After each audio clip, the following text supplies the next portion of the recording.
Everybody's collector dude. I'm gonna go through the Marvel book. I went to my one of my local comic book stores in Pack Rat, and I picked up this. This is November for January 2023. They didn't have the order pack, but all I'm gonna probably do for this one, unless I can get an order pack from November, is I'm just gonna do Marvel, and I got DC here, and then I picked up the DC or the previews for December, and it has the December book in it for everything coming out in February. Then I got the January book, and I think it had just one of the books. It only had the one for this January for everything coming out in March, I think it is. And I don't know why they separated them. They told me that I think that since DC and Marvel have their own books now, they send them separately to the comic book stores, I'm like, wow. So they don't send them together with these. This one, I got it, but this other one I have to wait and get the order pack for the January one. So whatever that is, okay, let's get into this. So these are really cool. I love going through these all the time because I love looking at the artwork. Like I said, and if you wanted to, you could take this stuff and put the artwork on a comic book box and paper mache it and stuff, which I've seen people have done to comic books with this stuff. So let's get into this. This one looks interesting. Sins of Sinister, number 1. X-Men Shattered. I'm not sure who the main guy is unless it's Kieron Gillen. If he's going to be doing it, Lucas Wernick. We'll see. But this is Marvel issue number 14. Okay. This is cool. The Great Kang Saga. Avengers number 1. War Across Time. Oh, Paul Levitz and Alan Davis. These look cool. What do you think about these? I'm sure some of you have seen these before. They got this one. They're going to do like all the iconic covers and stuff. And I see this one is the first appearance, I guess, Captain America coming back into the fold. Everything. This is Disney 100 variant cover for Amazing Spider-Man, number 17, Amazing Spider-Man. Okay. What if Mickey and friends were Earth's mightiest heroes? What if? Also in this sensational issue, know who she's supposed to be? Nemorita? I don't know. Okay, look at Donald down there. We're trying to swing the hammer. Okay, now we got Dark Web. And I'm not sure if I'm going to be getting this or not. I like the iconic cover, like the redo homage cover. Okay, this one's for Amazing Spider-Man, number 17. Ed McGuinness artwork. Wow, I haven't seen his artwork in a while. And books, he must have been behind or something. Like, I guess he's going to be doing all of these. The 17 and 18 looks like. Cool. With Romita covers. Romita Jr. Round 1 is over. Okay, Peter Parker finds himself trapped in limbo. Uh-oh. Peter not only has to find his way back home, but he has to do it in a truly hellish fashion. Uh-oh. And who is shadowing him? Whoa. Now we get this one's number 18, Amazing Spider-Man 18. Ed McGuinness artwork again, Romita Jr. covers. There's a homage cover by Ryan Stegman. That's cool. There's that one there, and then this one here. Cool. Then we see, okay, this one's going to be as if the normal run-of-the-mill demons of Limbo weren't enough. Spider-Man finds himself facing a small army of demonized versions of his rogues gallery. Uh-oh. Can he make it home to stop Chasm and the Golden Queen, or Goblin Queen? Okay. I'm confusing that with Golden Goblin. I wonder if those stories are doing really good. I picked them up at the store, and I was like, do I really want to get this? And I asked the local comic book guy, and he was like, it was selling, meh. So I'm like, okay, I won't get it. But maybe if I see them at half-price books or something like that, I'll pick them up just to see what the story's about. But okay, that's these. These are, I like Romita's artwork. He's got a certain style. Some of his stuff, sometimes you look at it, it looks kind of bad. But he's got a cool style. Everything, I really like it. Okay, what's this one? This is OK Golden Goblin number 3 of 5. Okay, as if fighting Chasm wasn't enough, Norman Osborn now finds himself face to face with his own sins. That's right, Queen Goblin is back, and you should be scared. Okay, this is Golden Goblin 3 of 5, so it's only going to be a short part miniseries. Okay, now we got Mary Jane and Black Cat number 2 of 5. J. Scott Campbell cover, cool. And see. And how many covers? I guess they're doing demonized covers. This is homage. Okay, Mary Jane Watson and Felicia Hardy are trapped in limbo and at the mercy of Belasco, the swordsman. Then we get some more dark web. Venom, number 15. Very cool cover. Let's see. Wait a minute. Who is... See, I've been following it, so I'm not sure who this is. Wait a minute. As Dylan Brock finds himself renewed and reinvigorated by his descent into the symbiote hive, Bedlam has come calling again, looking to finish what it started. This thing's nasty looking. By killing Dylan and Venom once and for all. Luckily, an old friend is around to lend a crimson-clad hand, and it isn't Spider-Man. Ooh, okay. All right. Okay, let me see. What we got here? Dark Web, Ms. Marvel, number 2 of 2. Okay. Lost in Limbo. Caught in the explosive events unfolding across New York, including a face-to-face confrontation with Chasm himself, Kamala Khan finds herself teleported to Limbo, the domain of the Goblin Queen, Madeline Pryor. Oh. Then we get more Dark Web. Dark Web, X-Men number 3 of 3. Ooh. Trapped in the Dark Web. When Jean Grey returned from the dead, Scott Summers left his wife and child to be with her. Wow. The fact that she was revealed to be a clone of Jean didn't make her feel any better. Okay, maybe the cold sting of revenge can. All right. Then we get the Avengers War Across Time. We got some variants down here. Alan Davis again. What's this one? Marco Coccola. That's cool. He's got Avengers War Across Time, number 1 of 5. 5 issues of that one. Alan Davis is going to be doing artwork. That's cool. Paul Levitt's writing. Linnell Francis Hughes doing some covers. Alan Davis. Cool. Stormbreakers by the new guy, Martin Coccola. I'm not sure how much stuff he's been doing. That's just the first time I've seen his name. Thor, Iron Man, Captain America, Giant Man, and the Wasp. The classic Avengers against the Hulk on the streets of New York. All right. Try to read just part of it so we can get through more of it and just make some comments. Okay, we got Scarlet Witch number 1. They got a lot of variants here. See this one, and then here's this one over here. That's cool. The Scarlet Witch returns. There is a door that appears only to those who need it most, who have no one else in the world to turn to. On the other side of this door is the witchcraft shop. Friend or foe, human or otherwise. If your need is great and your hope is gone, there you will meet the Scarlet Witch. Wow, what is she, like the Equalizer or something? And that door kind of reminds me like Harry Potter. Everything, so cool. Let's see, okay, here we go with some interior artwork. Pretty colorful and bright.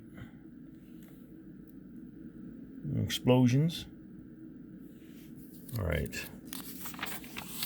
Okay, now we got Wasp number 1 of 4. I'm not sure if this is the main cover here, and then this is cool. That one there. Okay, this is a variant right here. That's cool. Let's see. Okay, fashion designer, businesswoman, founding Avenger Janet Van Dyne has worn many hats over the course of her superhero career.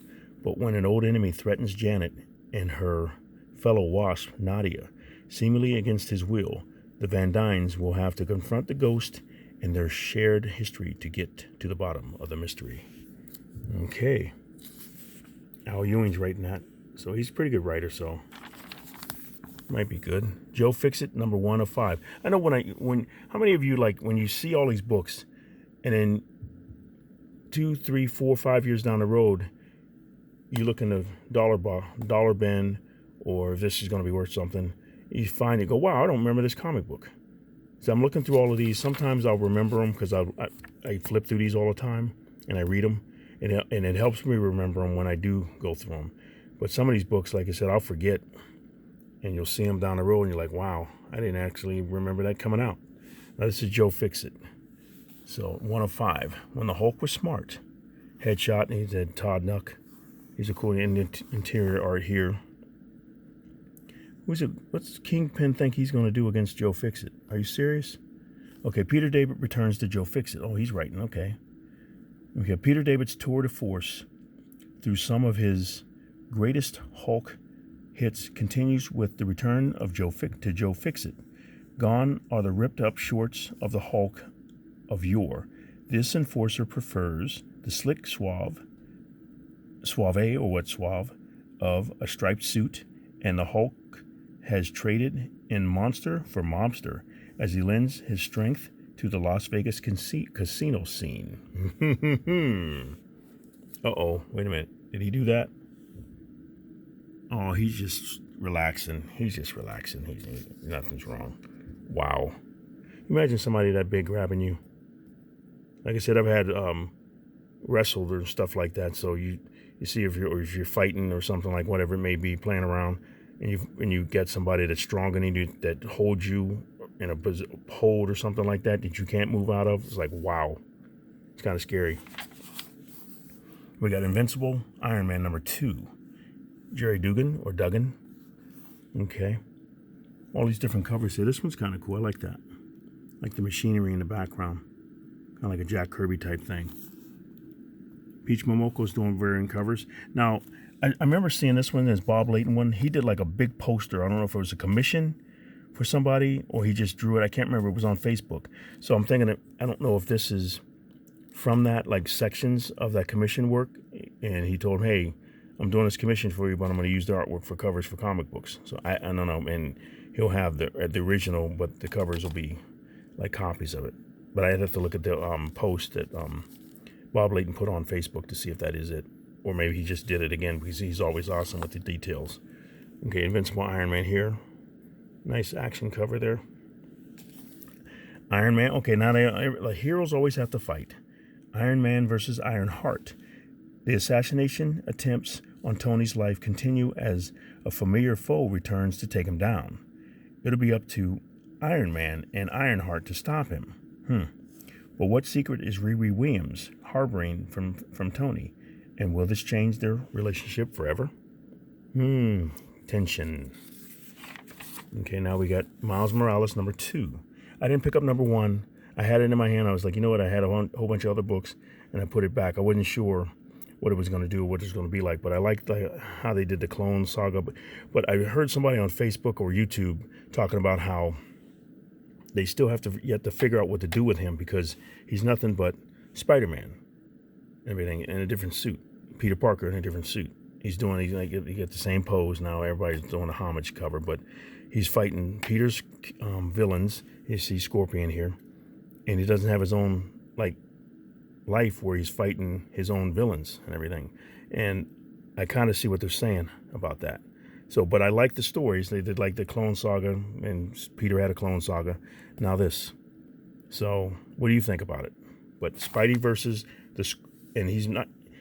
I don't know what they could call him. Like when you see him, like imagine living in New York. Hey, Spider-Man, and you see Peter. Hey, Spider-Man. Or you say Spider-Man 1, Spider-Man 2. But okay, Cody Ziegler's writing it. I'm not sure who that is. He's somebody new. Now, Spider-Man versus Scorpion's clone. And you see Miles Morales' world is spinning out of control. A mysterious new threat is rising and coming at Spider-Man hard. And if Spidey doesn't fight back with everything he's got, he could lose everything.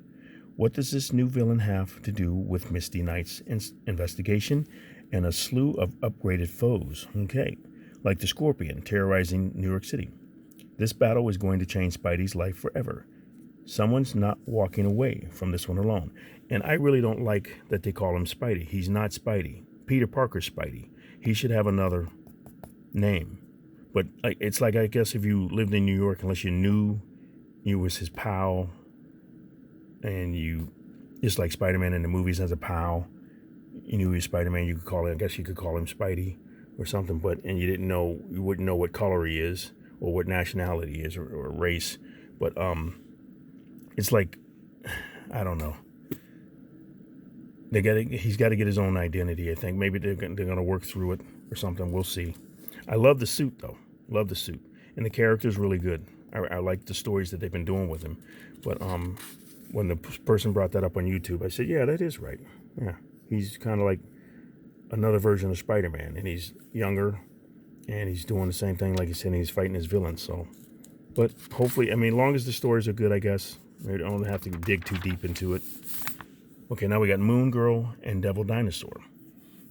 Okay, this is always funny. I love the dinosaur, Jack Kirby creation and everything. But Moon Girl and Devil Dinosaur number 2 of 5. I got like the first few books of this, but this is like, I don't know if this is like a kid's book or something. If you like the book and the stories are relevant to older collectors or not. But Jordan Ifuoko or Ifoko and Alba Glez and Clay Glees, Ken Lashley, like his artwork. Now that Lunella knows her roller derby teammate, tween influencer, OMG Olivia, is actually a Kree in disguise, hoping to control all the Inhumans on Earth. She knows just what to do. She has to stop Olivia before she hurts anyone, especially the rest of the Inhuman kids on the derby team. So it's kind of like kids. Okay, Photon. I saw the first book. I didn't pick it up. Didn't think it was going to, I don't know if it's going to be any good or not, but we'll see. I like the cover here, the artwork and everything. She-Hulk's beautiful there. Everything. So, let's see. All of them look good. I like the way they look. I always like the Black Knight's costume and everything. And I like the story about the blade and everything they had, how you had to be something not quite good about you. I guess not evil, but you didn't have to have quite good character or integrity or something like that. It was something like that you had to be somebody of not really a perfect person. Like you could, I guess he wouldn't be worthy to pick up Thor's hammer, but he would be worthy to pick up this sword here. So that's kind of cool. Kind of a different take. Okay, Monica Rambeau, Photon number 2 of 5. Okay, Eve L. Ewing. I wonder if any relation to Al. I don't know. Going above and beyond, it says. Have you ever had one of those days where everything is going wrong? Yeah. Like you've somehow been sucked across the infinite cosmos into the wrong corner of fragmented space-time? I don't know about that far. And you run into someone from your past you really can't stand. Yeah. Like, say, someone from beyond? No, that's never happened. If so, maybe you'll have some good advice for Monica. She'll take what she can get. Okay. We'll see where they're going with that story. Okay, Shang-Chi, Master of the Ten Rings. Okay, this is number 1. Okay, they're coming out with another number 1. And Jim Chung's doing the cover here. Okay, Jean Lung Yang and Michael Yeg. I don't know how you pronounce it. G. Okay, cool. I talked to somebody about this movie and everything, and they were like, oh, they should have kept up with the rings. And I love the new Alex Ross cover. They're going to come out with the Mandarin with the rings and everything. They wanted to see the Mandarin like that and everything, like the fake Mandarin from the other movie and everything, but they didn't do that, and they said they didn't like how they did this. I said, well, I kind of liked it. I just accepted it for what it was because it was for moviegoers and everything, and maybe not comic book collectors, but I thought it was cool how they did it. But I understood their argument, too. They wanted to see the Mandarin with the rings on his fingers and everything, but hopefully they may do something like that in the future or something. Who knows? But this looks cool. I like that. Father and son, side by side. Shang-Chi is lost in time, and the only one who can help him is his father. What will Shang-Chi do when he meets the younger version of his evil parent? What? Will he be able to change the course of history? I don't know. Okay, let me see. Okay, we got Miracle Man, Gaiman and Buckingham, The Silver Age, number 4. Okay, they got variant covers here. Let's see now. What are the black warp smiths? Okay. Young Miracle Man's journey continues, and he finds companions on his quest to learn more about the world and about himself. Okay, let's stop there. The Avengers Assemble. Now, what's this going to be? This is a 5-part story or more. This is number 64, Avengers, and this is Avengers Forever, number 13. We've got some variant covers down there, very cool. Like, connecting, cool. And then one over here, variant. That's cool. And the details. Is that Todd Nuck? That's pretty. Todd Nuck or Nick Bradshaw, one of them. Okay, let's see. Javier Garron. That's not even neither one of them. Let's see. Did I see the names anywhere? Nope. Wow. I was looking at the face and everything. The detail kind of looked like Nick Bradshaw. Just a little bit. Nice. Okay, Avengers Assemble, Part 4, The Battle for the Dawn. The Avengers wage their final bloody showdown with the multiversal masters of evil for the fate of prehistoric Earth and the entire Marvel Age of heroes. Not everyone will survive. Then we got here, Avengers Forever 13, Avengers Assemble Part 5, Here Come the Goddesses of Thunder. Whoa. Okay. King Thor's granddaughters have come from the far future to join the fight for infinity's end, and they brought a fiery old friend with them in the form of the most powerful version of Wolverine who's ever existed. What? What is that? Plus, Doom's supreme grand plan begins to unfold, and at last, the true identity of the mysterious Avenger Prime is revealed. Okay. Some new stuff. Okay, now we got start of this. Sins of Sinister #1. Okay, Kieron Gillen. Okay. Linnell Francis Hughes going to be doing a variant. Art Germ's cool, going to be doing a variant. One variant, I guess, a virgin cover and a variant. Cool. Mark Cicchetto, Noah's artwork. Jeff Shaw. Wraparound cover. Okay. I'm sure this must be interior art or cover here. Wraparound cover, and that's it. That is Jeff Shaw. And here's the main cover, I guess. Linnell Francis Hughes. That's cool. I always like when they do broken glass. George Perez did stuff like that. And I've seen other people do it too. It's really cool. And Mr. Sinister is looking pretty sinister there. Okay, now we got Powers of Essex. Okay, and it's the end of the world as we know it. And at least Sinister feels fine. From now, can that last? Okay, for now, can that last? Especially when we discovered that he really is his own worst enemy. The universe melting X event begins here in a horror timeline that makes Age of Apocalypse look like this X-Men swimsuit special. All right. That might be something I'd like to pick up. Might be #1 just to see where they're going with it. And if Kieron doesn't write real good, then I don't like the story and I'm not following it. I guess I won't continue. Give it a try, though. Okay, now we got X-Force #36. Xeno Strikes. Okay. The man with the peacock tattoo. That's pretty cool. Look at that. I got a friend who does tattoos. He's gotten really good and everything since he started doing that. The man with the peacock tattoo has had his sights on X-Force for some time. And when Domino, Deadpool, and Omega Red embark on a mission, they will fall right into his clutches. Okay. Be here for the first issue of the Xeno Saga finale. Okay, Exterminators #5 of 5. The Final Beatdown. A lot of Stormbreakers out there. Federico Vincentini. Okay, the X-Ladies have been through one heck of a night, and it's not over yet. Now, this is cool. I like this cover. Immortal X-Men #10, another Stormbreaker, Lucas Wernick.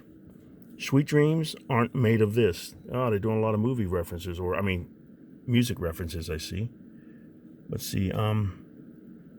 Charles Xavier always had a dream, but one man's dream is another's nightmare. This one will make you wish you could wake up screaming. Wow. Okay. Let's see. Now we got Legion of X number 9. It's a wall cover there. It almost looks like the Star brand, but I'm not sure what they're going to do now. They're probably not bringing that back. It's a wild, wild world. Okay, the rise of mutant monsters has put mutant kind, on high alert as the question of who will be next grows imminent. On Krakoa, a bizarre eco-technological structure has risen around Nightcrawler's home, and Vox Ignis is on the case to figure out the origins. Okay.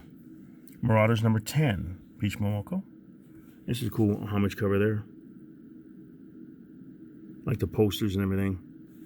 Okay, here comes Yesterday, finale. Okay, with all known history in the balance, Bishop and Psylocke lead a last-ditch strike to retake the past from its twin bacterial tyrants. Dangers mount. Okay, now who is this? Wait a minute. Everybody's got blades in their hands coming out of the forearms, out through the knuckles, or in between the knuckles. Then we got another Stormbreaker, Martin Coco again. Okay, Jerry Dugan's writing it. X-Men number 18, getting into Sync. Sync has a lot to sort out. His life has been derailed. His powers have grown, and he's experienced a loss that no one understands. The universe has had its way with him. Now it's his turn. Wow. See, now I've never seen him before, unless I've missed him. He's got two blades like New Wolverine, Laura. Yeah. But wow. Okay. This almost looks like Ryan Otley's artwork a little bit, but it's not. Okay, then we got Sabretooth and the Exiles, number 3 of 5. That's kind of a wild cover there. And the variant down there. Okay, Journey to the Astral Plane to save this one. Okay, Ryan Steckman's doing the cover. That's cool. Orphan Maker's armor keeps his powers contained. You do not want to open that armor. Okay, Dr. Barian's opened the armor. Okay. Sabretooth and the Exiles' last hope remains in the astral plane. But can they stop fighting each other long enough to carve out a path to survival? All right. X-Men Red number 10. Cool cover. And a variant down here. So it's all led up to this. Okay. In the blazing ruins of the Autumn Palace, Storm battles for the soul of Araco. Meanwhile, Abigail Brand and Roberto da Costa play their last cards. I haven't seen him in a while. Sunspot. And a sinister hand deals the Ace of Spades. You won't believe where the Brotherhood goes from here. Okay. Wolverine. Linnell Francis Yu. I like his artwork. It's cool. Number 29. Wolverine, his best own worst enemy. On the one hand, Wolverine will kill anyone in his way. On the other, he'll do anything to save those he loves. He is the best there is at what he does and his own worst enemy. Okay, now we got some other stuff. I wondered about this one. I saw Murderworld. I think it had Spider-Man on the cover. I grabbed it, and then I put it back. And I'm not sure if it's going to be good or not. But I didn't read about it, so I need to look and see what that's going to be, because I might go back and get one. Because it was just interesting. Murderworld. It's like on with DC and everything, with all the characters and everything that they did on War World and everything. So let me see. Extreme X-Men. All right. This is number 3 of 5. The Galera attack. Chris Claremont's writing. Cool. Dan Jurgens. Haven't seen him in a while. Geraldo Sandoval. Cool. Ogun's psychic attack has led the Extreme X-Men into conflict with a mysterious, cabal called the Galera. Okay. It won't matter if the team falls before the vanguard attack of Beastie Brute. Okay. That's a cool homage there. Jurgen's doing that. X-Men Legends number 5. Will's Portatio. Hey. He's going to be doing some writing and doing the artwork. That's cool. His cover is cool. Two Shall Fall. The Future is Now. Legendary Will's Portatio returns to his iconic co-creation in an all-new tale that finally reveals the genesis of Bishop's time travel mission that pulled him from the future into the X-Men's present. Wow. I wish he... Now, wait a minute. Okay, that's when he said creation, I was like, wait a minute. So they're going to bring Wetworks in here? That look... No, it doesn't look like Wetworks. I thought that was going to be Wetworks, but no, that's not it. Okay, cool. Now we got Murderworld Wolverine. It's tie-ins and everything. What are all these guys? Okay, must be... We're going to find out. Murderworld Wolverine number 1. Wolverine is the best at what he does. And what he does is hunt victims in Murderworld. Okay? Our contestants are about to feel the snicked. Will anyone survive Arcade's deadliest game? Arcade and his schemes have been a punchline in the past, but this game is no joke. Each issue ups the ante and will keep readers guessing right up until the end. Don't miss it. Okay, now they're going to have a bunch of crossovers with this. Because see, this is Wolverine #1, and Murderworld was just a main issue. But then I guess they're gonna have, I don't know how many titles they're gonna have with that, or how many books they're gonna have with that. But then they're gonna have tie-ins. Okay. All right. Well, I'm gonna stop there because I'm trying to keep it at 30 minutes, and I don't want my phone to run out and everything. But let me know what you guys think. I'm gonna go through this really slow. I think I just like reading it and everything. So if you have something to listen to in the background, if you're doing boxing or bagging your comic books and stuff like that, or just driving down the street and have this over the radio. But thank you very much for watching, you guys. Just like and subscribe if you can, and just let me know what you think on the comments. But you guys have a great day and Happy New Year, and Collector Dude is out.